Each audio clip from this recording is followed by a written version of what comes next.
नमस्कार, आप देख रहे हैं नक्षत्र एक्सक्लूसिव और मैं हूं आपके साथ दीपक राजसुमन। तो नक्षत्र एक्सक्लूसिव में हम बात करते हैं तमाम राजनेताओं से पॉलिटिक्स पर, क्षेत्र की समस्याओं पर, क्षेत्र में क्या कुछ काम हुए हैं उसको लेकर चर्चा करते हैं। आज इसी कड़ी में हमारे साथ खास मेहमान है बक्सर से लोकसभा सांसद और आरजेडी के कद्दावर नेता सुधाकर सिंह जी। सबसे पहले स्वागत सर एक्सक्लूसिव कार्यक्रम में। सवालों का सिलसिला शुरू कर लेते हैं सर, बिहार की मौजूदा पॉलिटिक्स पे और फिर क्षेत्र पे हम जाएंगे। बिहार की जो पॉलिटिक्स है पिछले 5 महीने अगर देखें, पिछले 5 महीने जब चुनाव हुए तो सब कुछ ठीक था, अचानक से परिदृश्य बदल गई। आरजेडी और बतौर बक्सर के सांसद के तौर पर आप कैसे देखते हैं इस पॉलिटिक्स को?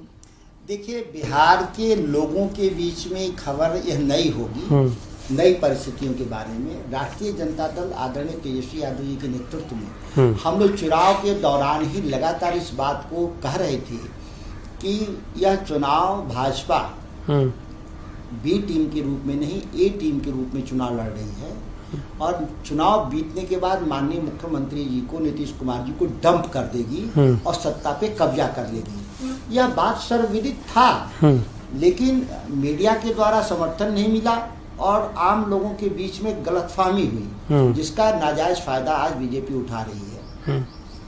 हम लोग इससे कोई हतप्रभ नहीं है कि ये परिस्थिति हुई।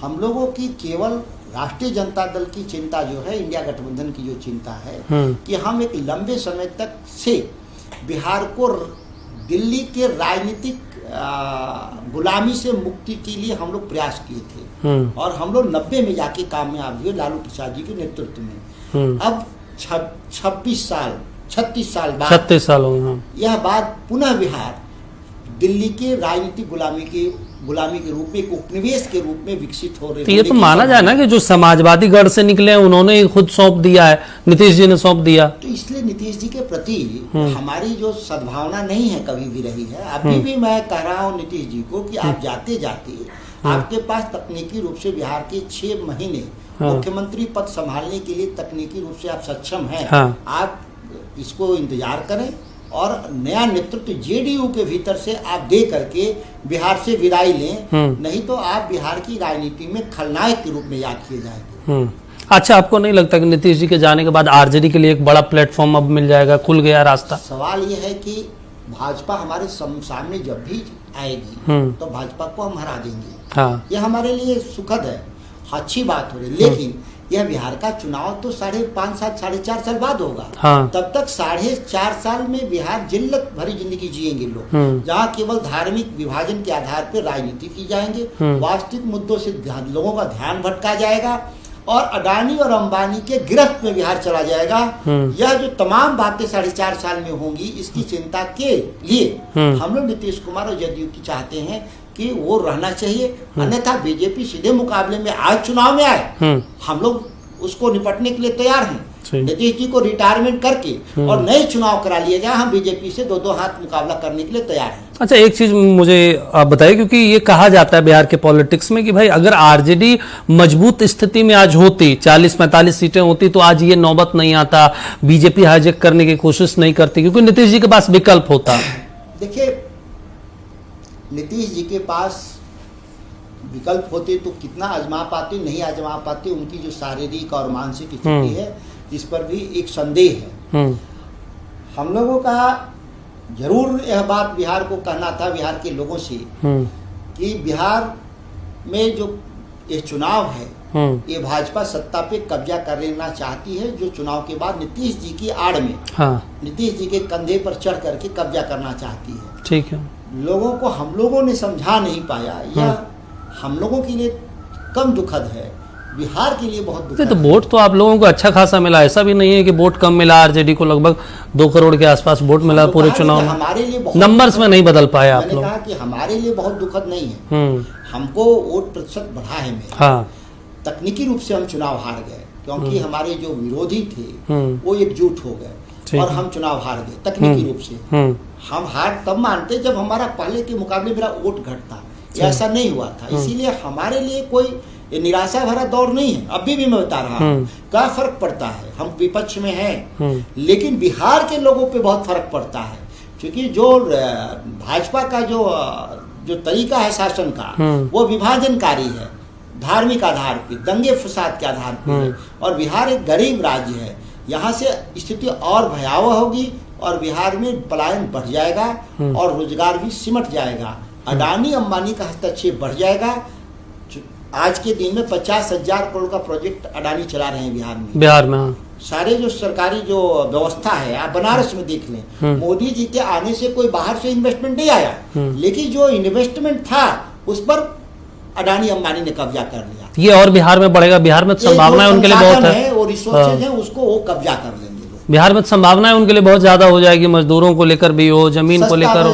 जमीन है, सस्ता पानी है, सस्ता श्रम है, और सरकार के द्वारा जो अब बताएं 1000 एकड़ जमीन, 1100 एकड़ जमीन 1 रुपया में दी, भागलपुर वाला जो फिर 35 घर लगाने का, तो 1 रुपया में 1100 एकड़ जमीन मिल जाए तो कोई भी अमीर हो जाएगा, कोई भी अमीर हो, तो वो संभावनाएं। अच्छा, एक चीज और हम आपसे समझना चाहते हैं, अब बराबर किसानों के मुद्दों को लेकर उठाते रहते हैं। नीतीश बाबू की सरकार में कहा जाता है कि किसानों के लिए हमने काम किया, इसके बावजूद भी हमने आपको देखा कि जब आप बिहार सरकार में मंत्री थे उस समय अनबन हुई, सरकार में इस्तीफा दे दिए। क्या कारण रहा? पहला चीज ये मुझे और मेरे दर्शकों को बताइए, और दूसरा कारण कि मौजूदा समय में किसानों की वाकई में बिहार में स्थिति खराब है। देखिए, सवाल जब आप कर रहे हैं तो आप बिहार के रहने वाले हैं, चैनल भी आपका बिहार का है। मौजूदा दौर में नीतीश कुमार के राज में कृषि क्षेत्र में क्या अच्छा हुआ, एक भी अगर आप बताते तो थोड़ा हमको समझाने में आसानी होता। जैसे कि आप लोगों को, मीडिया के लोगों को भी पता होना चाहिए कि बिहार में क्या अच्छा हुआ, कोई एक भी अच्छा चीज हुआ होता किसानों के लिए तो थोड़ा सा मुझे अपनी बात रखने में आसानी होती। मैं तो देखता हूँ यहाँ पे किसान की भी आय नहीं बढ़ी, वही स्थिति है जो पहले था और बल्कि घट गया ये स्थिति के हिसाब से। हाँ। उसी बात के लिए आ रहे हैं, इसीलिए जानना जरूरी था, नहीं तो पता चलता कि मैं एक लाभ करता।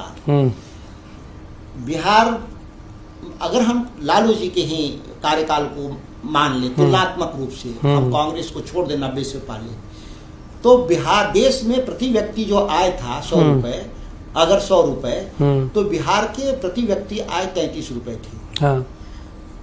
जब हम नीतीश कुमार बिहार की सत्ता संभालते हैं तो इन्होंने मंडी कानून को खत्म कर दिया, इस विश्वास पर खत्म किया कि इससे बिहार में एग्रीकल्चर सेक्टर में इन्वेस्टमेंट बढ़ेगा और किसानों की आमदनी बढ़ेगी और तब पलायन घट जाएगा। पलायन रोकने का एक तरीका है। लेकिन जब हम आज की बात खड़ा होते हैं तो 100 रुपए के मुकाबले बिहार के लोगों की आमदनी 31 रुपया रह गया। 31 रुपया घट गया। 2 रुपये घट गया। 2 रुपया बढ़ा नहीं, 2 रुपया घट गया। तो बिहार में दूसरी बात कि बिहार में अगर आमदनी है तब उस समय 1 करोड़ के आसपास लोग पलायन किए थे, 1.25 करोड़। अभी 3 करोड़ पार कर गए। अगर आमदनी है तो 3 करोड़ लोग बाहर क्या चले गए? ये कोई कलेक्टर तो नहीं बनने गए हैं बाहर, ज्यादातर तो मजदूरी करते हैं। हाँ, बिल्कुल। इंडस्ट्री में करें या चाहे खेतों में करो, कहीं भी करना उन्हें। इनके 4 रोड मैप आए, कृषि रोड मैप, जिस पर ये लोग तकरीबन 4.5 लाख करोड़, 4.5 लाख करोड़ बिहार जैसे गरीब राज्य के लिए बहुत बड़ा रकम होता है। फिर भी बिहार में अनाज का उत्पादन घट गया, आबादी बढ़ी, अनाज का उत्पादन घट गया। तो कोई भी ऐसा विषय हो जो कृषि क्षेत्र में कोई बड़ा बदलाव हुआ हो तो कोई भी बताएगा ना। उत्पादन बढ़ा नहीं, आमदनी बढ़ी नहीं, पलायन रुका नहीं, तो आखिर हुआ क्या फिर? ये तो कहते हैं हमने सुशासन मॉडल स्थापित किया। सुशासन किसके लिए? सुशासन यहाँ के अधिकारियों के लिए, नौकरशाहों के लिए और नेताओं के लिए सुशासन रहा कि खुली छूट मिली लूट की। अभी तो हम देख रहे हैं 4 दिन पहले एक डीएम साहब नप गए लखीसराय के, इसी मामले में धान खरीद बिक्री मामले में भ्रष्टाचार का लगा।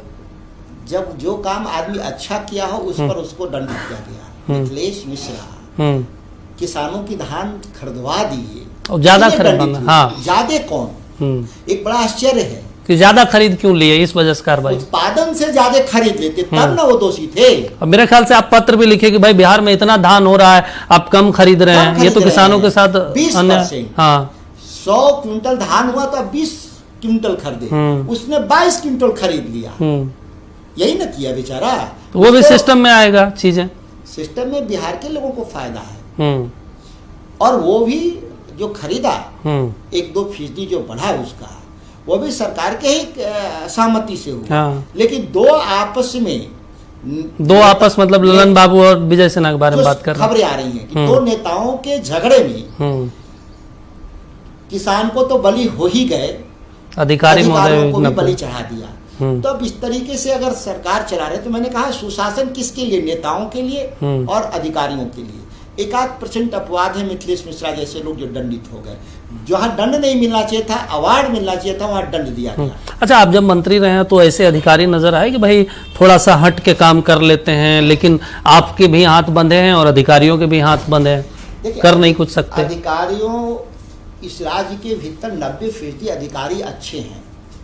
मतलब बहुत महत्वपूर्ण बात बता रहे हैं हम। हाँ। तो कहा जाता है कि यहाँ भ्रष्टाचार बहुत है। वो 90% में 80% भ्रष्ट भी हैं, लेकिन उसको 90% भ्रष्ट माने, 10% तो भ्रष्ट ही है। हाँ। और इसमें से 90% जो एक्सक्लूड किया, उसमें भी 80% भ्रष्ट हैं। तो भ्रष्टाचार उनको समय के हिसाब से है। नेता अगर भ्रष्ट होगा, सरकार भ्रष्ट होगी तो भ्रष्ट होंगे, सरकार अच्छी होगी तो ठीक काम करेंगे। इसीलिए केवल अधिकारी अकेले दोषी नहीं है। अधिकारी अगर आप ईमानदार होंगे नेता के तौर पे, पटना में ट्रांसफर पोस्टिंग के पैसे नहीं लेंगे, डेवलपमेंट में कमीशन नहीं खाएंगे, तो अधिकारी भी उस नियम को पालन करेंगे। लेकिन जब अधिकारियों से वसूली करेंगे तो निश्चित तौर पे वो चुराएगा, तब आपको लाकर पटना में। तो आप मानते हैं कि बिहार में ट्रांसफर पोस्टिंग के नाम पर पैसे के खेल होते हैं? बड़े स्तर पे उद्योग रहा है। अभी तो हम सुन रहे हैं सरकार बदलेगी तो पहले लिस्ट तैयार हो रहा है। आरसीपी टैक्स के बारे में तो पूरा बिहार कह रहा था कि आरसीपी जो जेडीयू के नेता थे, नीतीश जी के करीबी, वो तो पैसा वसूलते थे बैठ करके, और वो वसूली का धंधा बंद नहीं हुआ। चेहरे बदल गए, चेहरे बदलते हैं, वो बदसूरत वसूली रहता है। अच्छा, एक चीज और हम आपसे समझना चाहते हैं। जब हमने बक्सर के कई लोगों से बातचीत की कि आज सांसद महोदय से बातचीत करना है, वहाँ पे मूल मुद्दे क्या, तो कह रहे थे कि एक किसानों का बड़ा मुद्दा है, मुआवजा नहीं मिला है जो पावर प्लांट का है। आप कई बार सवाल भी उठाए उसको लेकर, कहाँ मामला फंस रहा है इस चीज को? चौसा पावर प्लांट के जमीन जितने अधिग्रहण हुए हैं, किसी का भी पैसा वहाँ बाकी नहीं है। तो कई लोग कह रहे थे कि अभी भी वहाँ पे कुछ मांगे।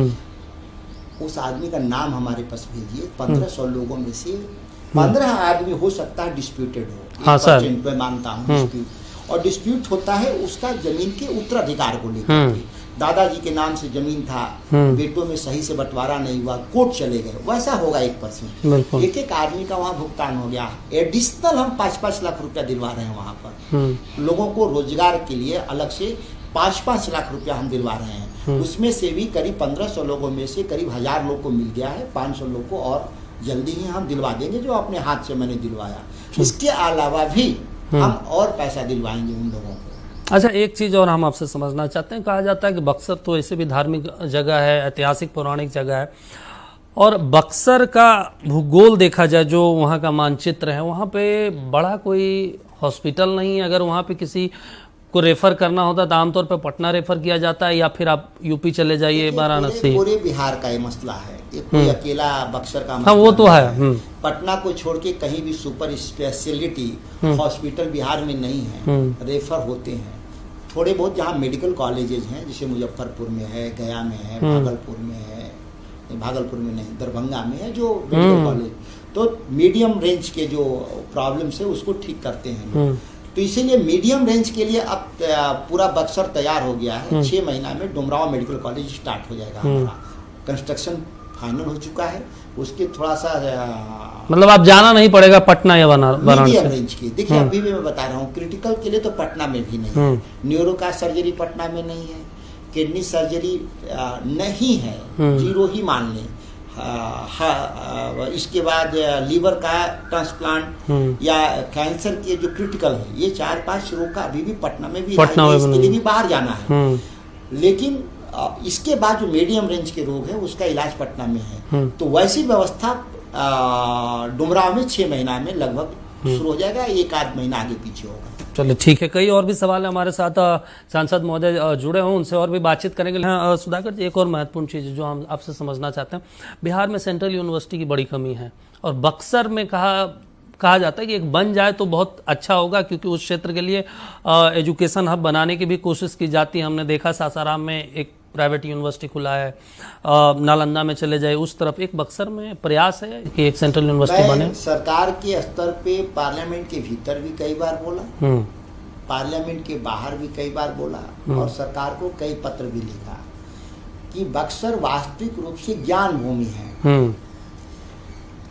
जो भारतीय इतिहास में पहला जहाँ शैक्षणिक व्यवस्था कायम हुआ, विश्वामित्र जी के नेतृत्व में आश्रम की स्थापना हुई, क्योंकि उस समय पढ़ाई लिखाई आश्रम व्यवस्था में था और उसके छात्रों में से भगवान राम थे।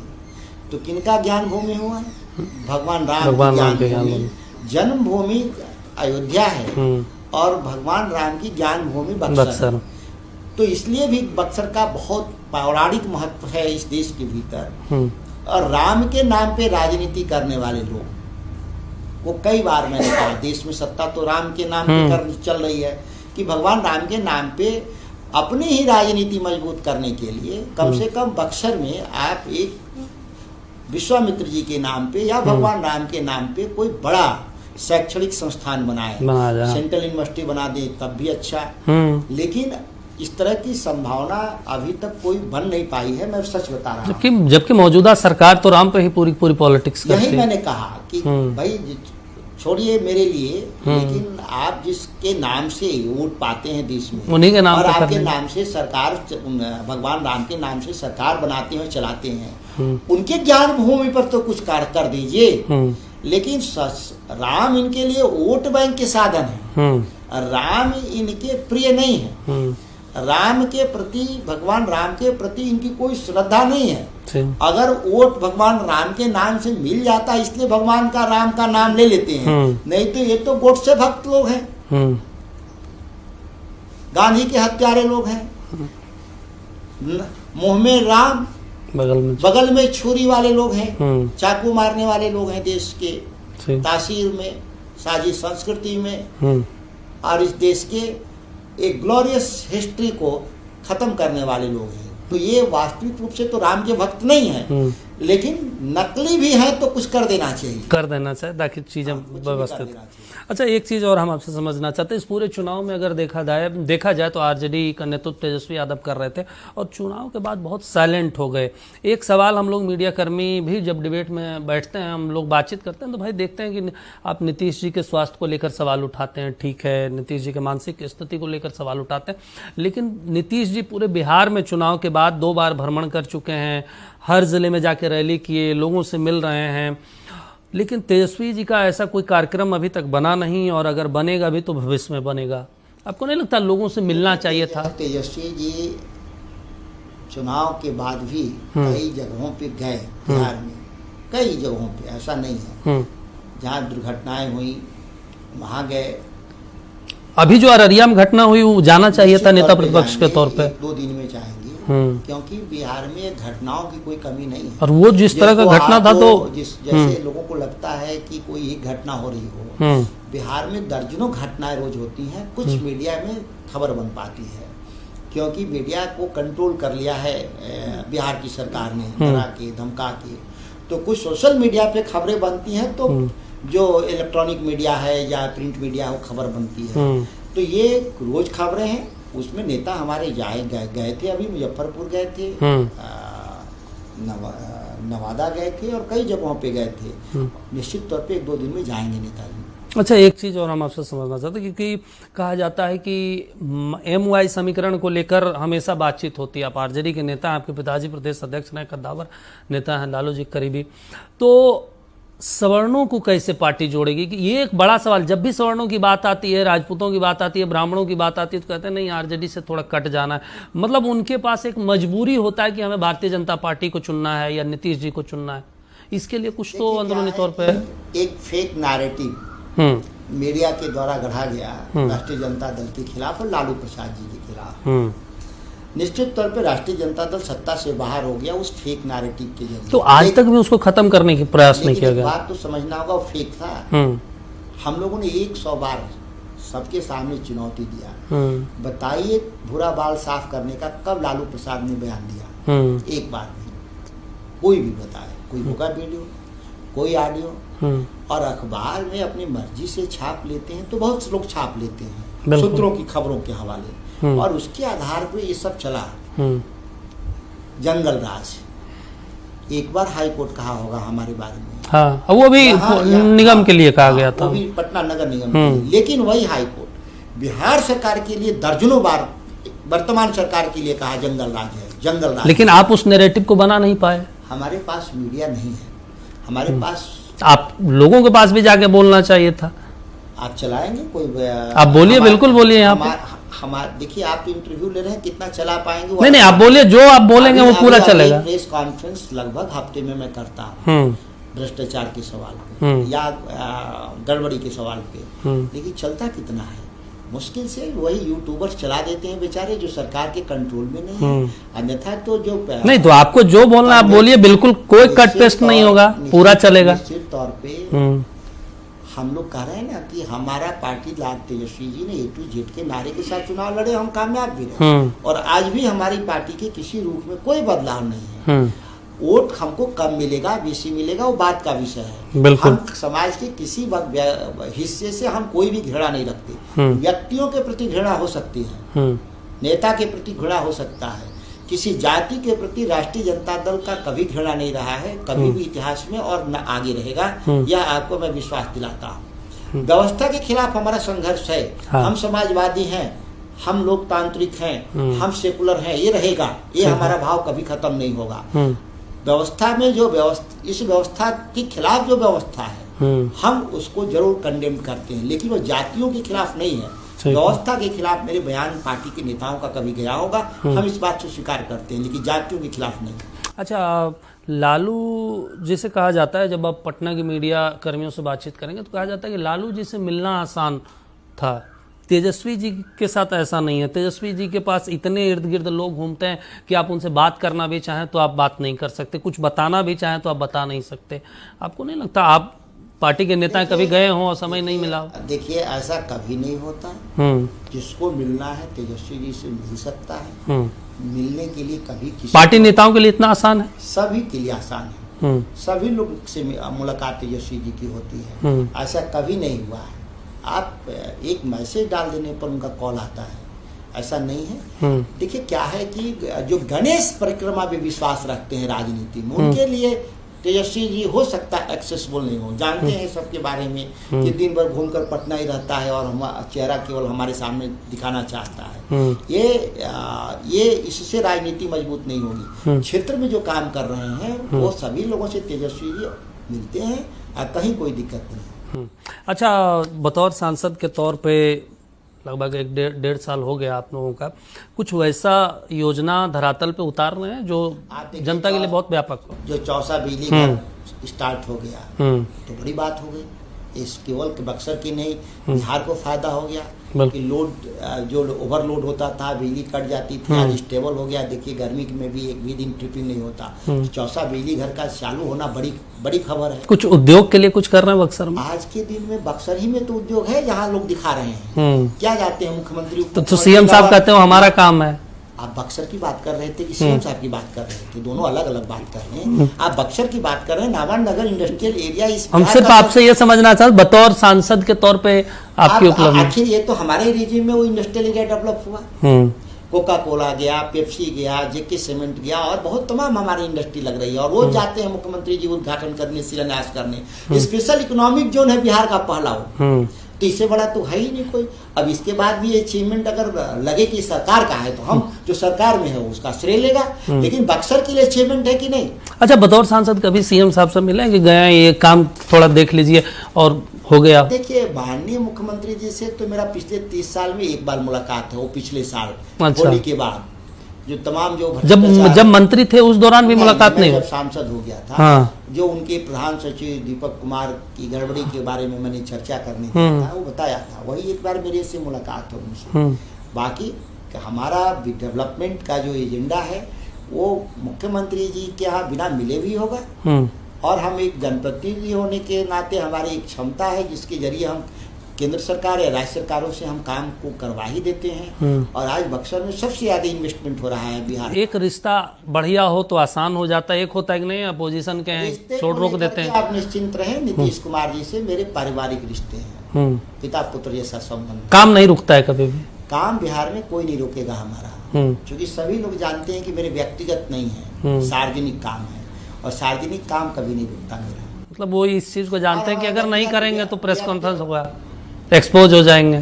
व्यक्तिगत मेरा कोई काम नहीं है। हमारा कौन मेरे पर 302 का केस है कि जाके मुख्यमंत्री नहीं, व्यक्तिगत का मतलब आपका कोई काम हो, क्षेत्र का हो, आप गए और मना कर दिया। कि क्षेत्र के काम के लिए तो किसी के पास जाने की जरूरत नहीं है, काम होंगे। एक सिस्टम है, मुझे जानकारी है। 75 साल लोकतंत्र में हम लोग जब से चुनाव हो रहा तब से लड़ते हैं, हारेंगे या जीतेंगे, और इस राज्य के भीतर कोई ऐसा आदमी नहीं है जो हमारे काम को मना करेगा। अच्छा, कुछ ऐसा काम आप जो मन में रखे हों कि भाई इस क्षेत्र के लिए करना है जाते जाते अगले 5 सालों में कुछ? तो वही है विश्वविद्यालय जिसकी आप चर्चा करें, सेंट्रल यूनिवर्सिटी। सेंट्रल यूनिवर्सिटी लग रहा है कि हो पाएगा। ये हमारे लिए सबसे बड़ी उपलब्धि होगी। 5 साल तो कोई बड़ा कार्यकाल नहीं होता, लेकिन फिर भी कागजी प्रक्रिया में ही लटक जाता है।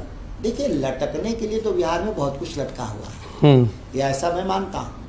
और हम सबसे ज्यादा मांग करने वाले हैं कि विशेष पैकेज क्या होना चाहिए। बाकी विशेष पैकेज में लोग सड़क मांगते हैं, बिजली मांगते हैं। मैं विशेष पैकेज में हमेशा शिक्षा और स्वास्थ्य की बात करता हूँ। ये 2 चीजें बेहतर हो गई, सारी चीजें ठीक हो जाएगी। एक बिहार को स्वर्ग की सीढ़ी मिलेगी अगर ये 2 व्यवस्था, और कम पैसे निवेश है इसमें। केरल ने करके दिखा दिया।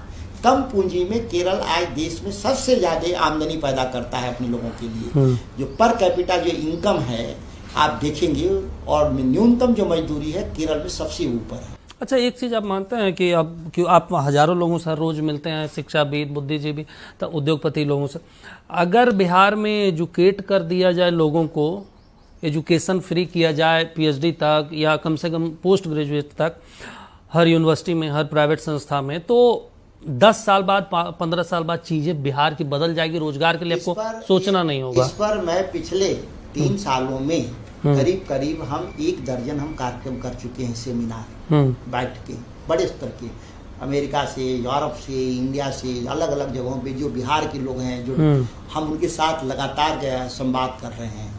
और आप देखेंगे कि उसी से एक बात उभर के आई थी मेरे दिल्ली वाले इस प्रयास से कि हर प्रखंड में 1 डिग्री कॉलेज होना चाहिए। बिल्कुल, ये वही हमारी मांग थी। आज सब लोगों ने मान लिया, और आज बिहार एक ऐसा राज्य है जहाँ सभी जगह डिग्री कॉलेज खोलने की बात कर रही है। अब तो हर प्रखंड में वक्त जो लगे, लेकिन वक्त लगता भी है कन्वर्जन में, लेकिन ये लोगों ने स्वीकार किया था। लेकिन अभी भी सेंट्रल गवर्नमेंट को बिहार जैसे राज्य में 5 बड़े सेंट्रल यूनिवर्सिटी, 5 एम्स, 5 IIT और टेक्निकल इंस्टीट्यूशंस को देना होगा, और इसकी लागत बहुत कम आएगी। आप एक रोड बनाते हैं, हाईवे, एक्सप्रेस वे 50,000 करोड़ का, ये तमाम काम 50,000 करोड़ में हो जाएगा। सब हो जाएगा, चीजें बदल जाएगी अगले 10-15 साल में, बदल जाएंगी। क्योंकि स्वाभाविक है, एडमिशन बच्चा 1 क्लास में लेगा तो उसका फल, जब बीज से फल लगने की पूरी प्रक्रिया है, वो हमारे एजुकेशन सिस्टम में 15-20 साल होता ही है। तो 20 साल बाद परिणाम आएगा, लेकिन बहुत बेहतरीन परिणाम आएगा। देखिए, आप पैसा लगाते हैं तो वो फिक्स है, उसको मालूम है कितना इंटरेस्ट आएगा, उसका मल्टीप्लिकेशन फिक्स है कि 20 साल में 2-2.5 गुना होगा, 3 गुना होगा। नॉलेज 2-2.5 गुना 3 गुना नहीं होता, नॉलेज हजारों गुना पैदा, ये असीम है। तो इसलिए आप इन्वेस्टमेंट जब करेंगे तो इसका कई हजार गुना इसका असर होगा। अच्छा, एक आखिरी सवाल बहुत संक्षेप में सांसद महोदय, बिहार में अब सरकारें बदलेगी, नेतृत्वकर्ता अलग होगा, पार्टी अलग होगी, और नीतियां जो है दिल्ली से शिफ्ट की जाएगी। सुधाकर सिंह किसको CM के रूप में देखना चाहता? मेरी इच्छा, और ये मेरी इच्छा नहीं है, बिहार के 13 करोड़ लोगों की इच्छा है। और 13 करोड़ लोगों की इच्छा का कारण यह भी है कि बिहार में 25 से 30 फिर से नीतीश, यानी नीतीश जी को रखा जाए कम से। नीतीश कुमार जी की इच्छा से उनकी ही पार्टी का कोई आदमी मुख्यमंत्री बनना है। निशांत भी एक दावेदार है। अगर कोई उन पे कंफ्यूजन है किसी को, तो पार्टी में 1 दर्जन अच्छे लोग हैं जो लालू प्रसाद जी के ही जमाने से वो मंत्री हैं, अनुभवी लोग हैं, लेकिन इसके बाहर कोई भी फैसला बिहार को स्वीकार नहीं होगा। चलिए, शुक्रिया सर समय देने के लिए, बातचीत करने के लिए। तो लोकसभा सांसद सुधाकर सिंह जी से हम बातचीत कर रहे थे और समझने का प्रयास कर रहे थे कि बिहार के पॉलिटिक्स और बक्सर में क्या कुछ इनके कार्यकाल में हुआ है, क्या कुछ आने वाले समय में होने वाला है। तो नक्षत्र एक्सक्लूसिव में अभी के लिए बस इतना है। देखते रहिए नक्षत्र न्यूज। नमस्कार।